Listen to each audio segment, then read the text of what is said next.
Assalamualaikum warahmatullahi wabarakatuh. Perkenalkan, nama saya Sylvia Najriadini dengan NIM 19010097 dari Teknik Perminyakan C19 Akam Migas Bolongan.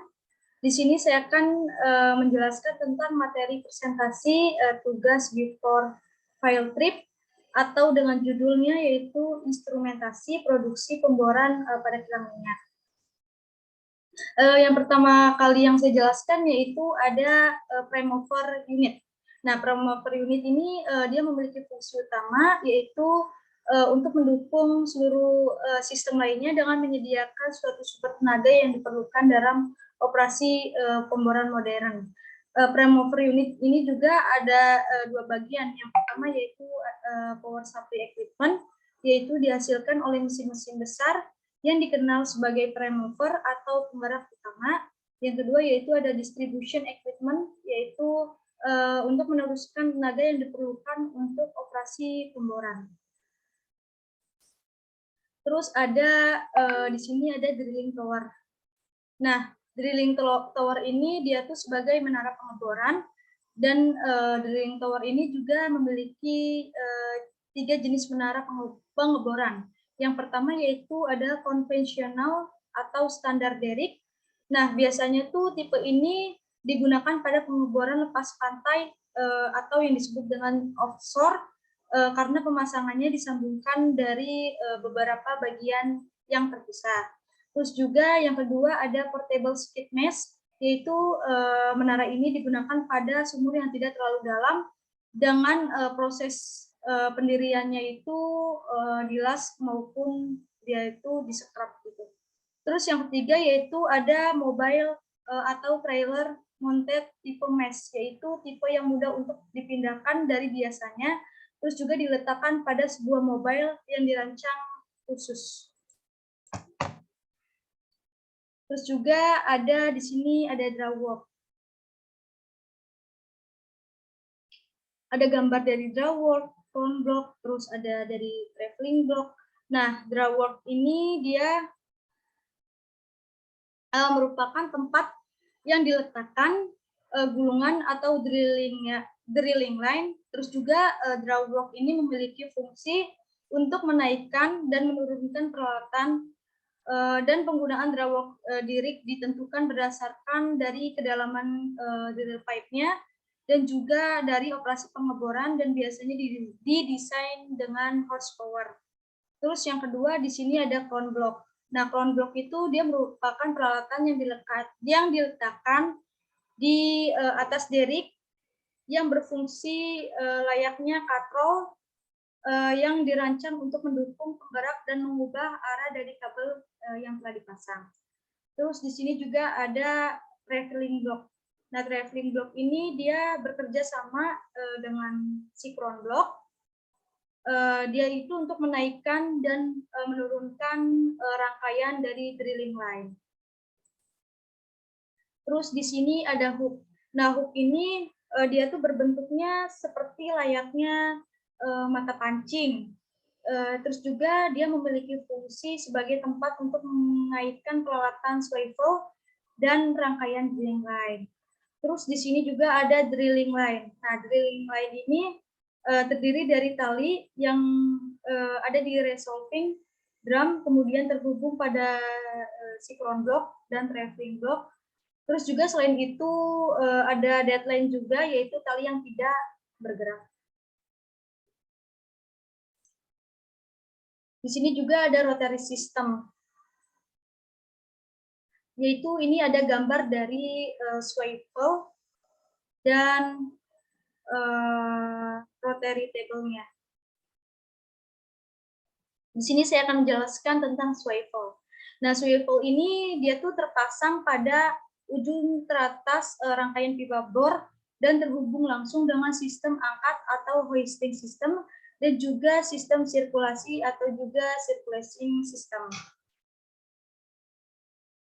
Terus di sini yaitu ada rotary table.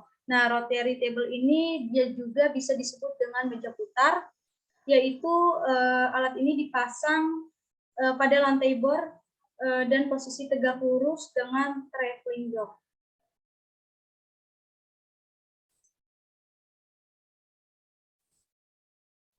Terus ada master basing atau bantalan utama.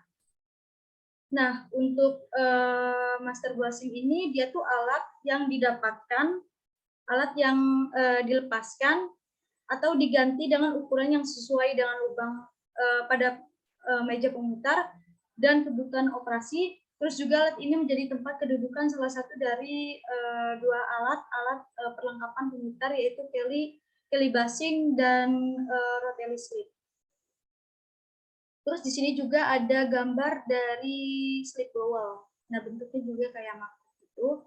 Nah, si slip bowel ini dia tuh sebagai bantalan atau pengisi dari logam yang diletakkan di dalam master basing untuk mengatur atau bisa menyesuaikan dari ukuran pipa dan slipnya yang dipakai. Terus juga dia tuh berubah-ubah menurut keperluannya juga. Terus di sini yang ketiga yaitu ada safety clamp. Nah, safety clamp ini dia tuh digunakan saat menahan si drill collar di saat drill collar itu tidak punya tool joint, dan untuk menahan atau menggantungkan drill collar, rotary slip harus dibantu dengan safety clamp yang dipasang di atasnya.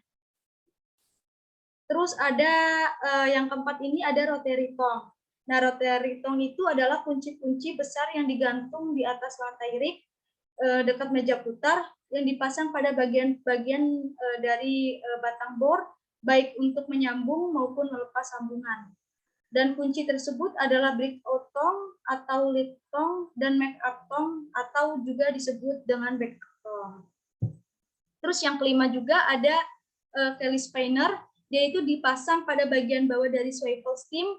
Terus alat ini dipakai untuk menyambung Kelly dengan pipa bor secara cepat di dalam red hole atau lubang tempat menyimpan dan memasang atau membongkar rangkaian pipa. Di sini juga ada gambar dari drill pipe. Ada gambar dari drill collar. Mohon maaf ya untuk gambar drill collar, emang susah untuk dieditnya. Terus juga di sini ada bit, ada gambar bit. Nah, di sini saya akan menjelaskan tentang drill pipe terlebih dahulu. Nah, drill pipe ini dia tuh merupakan bagian rangkaian pipa bor yang terpanjang dan untuk mencapai kedalaman lubang bor yang digunakan. Terus yang kedua ini ada drill collar. Nah, drill collar ini berbentuk seperti DP, tetapi diameter di dalamnya itu dia lebih kecil dan diameter luarnya itu sama dengan diameter luar dari tool joint, sehingga dinding drill collar lebih tebal pada drill pipe atau DP. Terus ini drill collar juga ditempatkan pada rangkaian pipa bor bagian bawah di atas mata bor. Terus juga ada bit. Nah, bit ini juga disebut dengan mata bor, yaitu dia itu merupakan ujung dari rangkaian pipa bor yang langsung menyentuh formasi, yaitu fungsinya untuk menghancurkan dan menembus formasi dengan cara memberi beban pada si mata bor tersebut. Terus ada di sini ada BOP system. Nah, di sini saya akan menjelaskan tentang BOP system terlebih dahulu. Jadi BOP system ini fungsi utamanya yaitu sebagai pencegah sembur liar atau blowout preventer, yaitu untuk menutup sumur atau terjadi kick.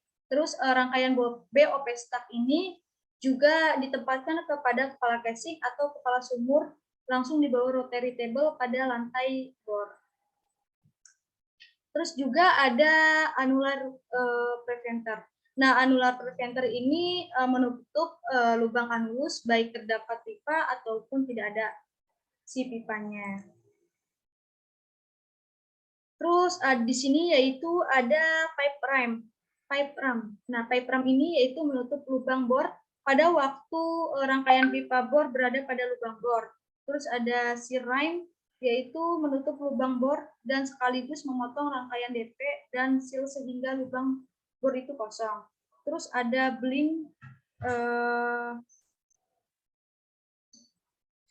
ada apa nih? Blind or blank ram, yaitu dia itu menutup lubang bor pada waktu pipa bor itu tidak berada dalam lubang bor.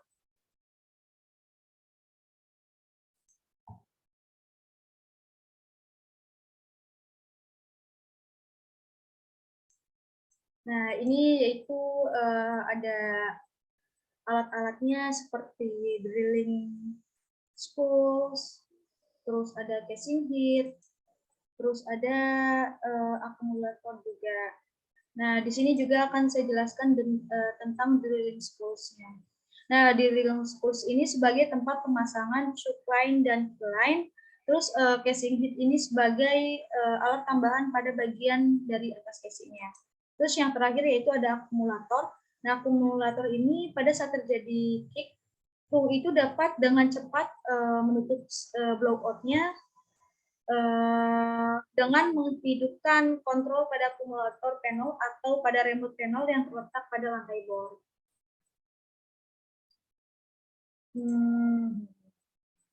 Di sini juga ada supporting system atau sistem penunjang.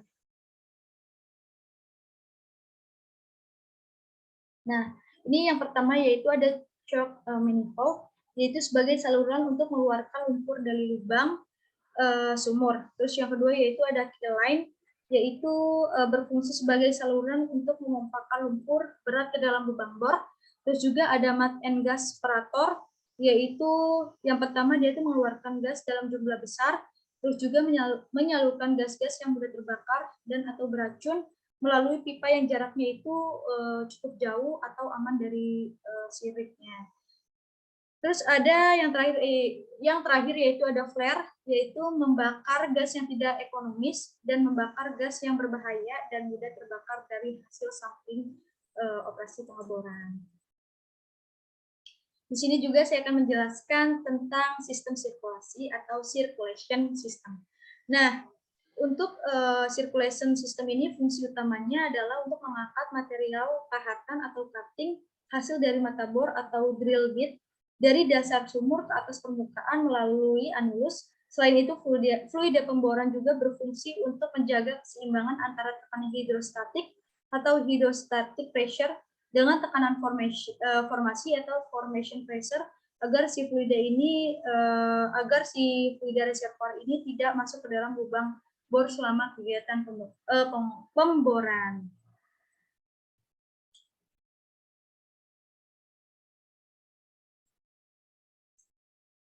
Nah, di sini saya akan menjelaskan tentang artificial lift.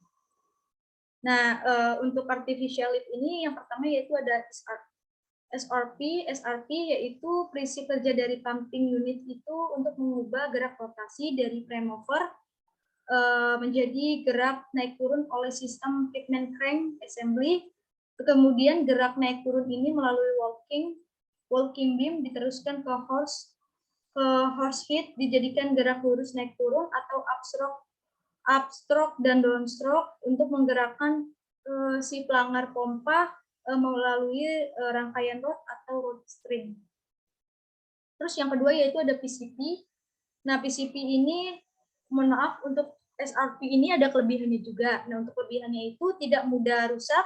Yang kedua yaitu dia tuh mudah untuk diperbaiki. Terus yang ketiga yaitu ada fleksibel terhadap laju produksi atau jenis fluida dan kecepatannya itu bisa diatur. Yang keempat yaitu keahlian orang di lapangan sangat baik. Terus yang kelima, dari jauh akan terlihat tidak ada gerakan kalau si pompa ini mati. Untuk yang terakhir yaitu harganya itu relatif murah atau dia itu sebagai kayak harganya itu ekonomis lah bisa dibilang. Terus ada PCP. Nah, untuk PCP ini yaitu Progressive Cavity Pump atau PCP, yaitu salah satu alat yang digunakan dalam metode artificial lift. PCP ini sangat baik diaplikasikan pada sumur yang mengandung pasir, mampu mengatasi problem atau minyak parafin, dan cocok untuk pengangkat minyak berat. Progress cavity pump atau PCP juga merupakan jenis pompa putar atau rotary pump yang terdiri dari dua jenis utama, yaitu rotor dan stator. Yang terakhir yaitu ada ESP, yaitu electrical submersible pump, yaitu adalah pompa yang dimasukkan ke dalam lubang sumur yang digerakkan oleh motor listrik dan merupakan salah satu metode pengangkatan buatan yang efektif dan efisien untuk mengangkat fluida reservoir dari jumlah besar ke permukaan dari si sumber tersebut. Nah, untuk prinsip kerja dari ISP ini, dia tuh berdasarkan pada prinsip kerja pompa sentrifugal. Nah, pompa sentrifugal adalah motor hidraulik dengan jumlah memutar cairan yang melalui impeller pompa. Terus ini cairannya masuk ke dalam impeller pompa melalui poros pompa, dikumpulkan dalam rumah diffuser, kemudian dilempar keluar. Terus oleh karena itu impeller tenaga mekanisme motor ini juga menjadi tenaga sentrifugal. Itu aja pemaparan dari materi saya sebelum field trip. Kurang lebihnya mohon maaf. Wassalamualaikum warahmatullahi wabarakatuh.